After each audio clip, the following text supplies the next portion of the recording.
Okay, let's start to discuss few structures of the neck.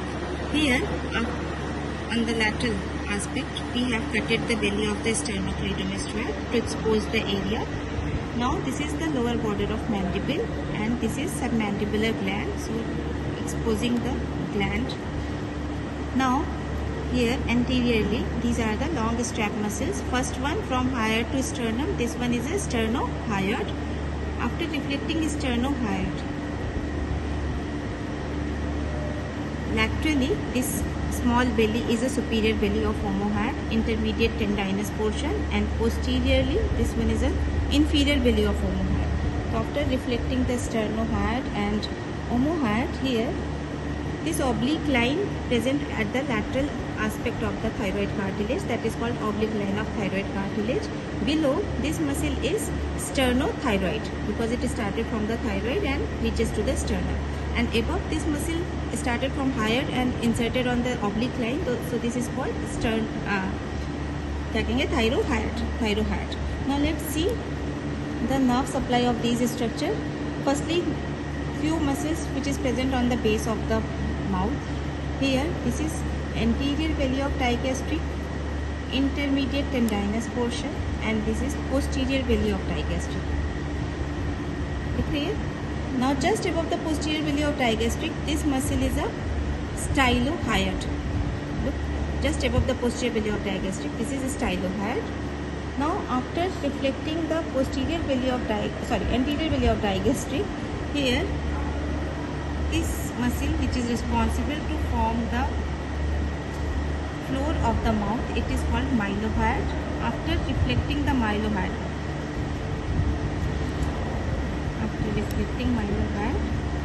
now again anteriorly, this muscle is a geniohyoid, arises from genial tubercle and reaches to the heart. So this is a geniohyoid. So now let's start to discuss the nerve supply of these small muscles which are present here and supplied by the Ansa cervicalis. So here, just below the digastric, this nerve is a hypoglossal nerve which came from the posterior aspect and go anteriorly to supply the muscles of the tongue. So this is hypoglossal nerve. Now along with the hypoglossal nerve, these fibers which came from the C1 nerve along with the hypoglossal nerve. So C1 nerve is basically supplied the two muscle here. Look, anteriorly, it is these nerve fibers. This is hypoglossal nerve, and these are the C1 fibers which is responsible to supply the geniohyoid muscle. So this is the nerve supply of the geniohyoid.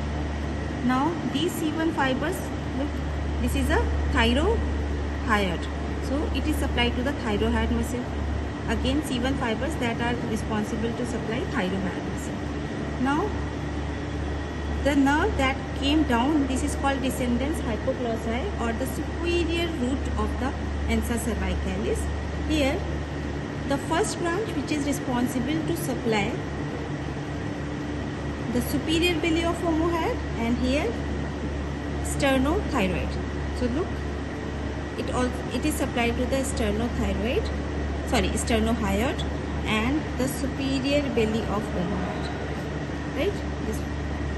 This one is sternohyoid. So look here, it is supplied to the sternohyoid and the superior belly of omohyoid. Now the loop, this loop have three branches. After reflecting the sternohyoid here, the three branches, one supplied to the sternothyroid. This one is a sternothyroid, and this is a nerve supply that came from the loop. Right? So this one supplied to the sternothyroid. Now the second one here,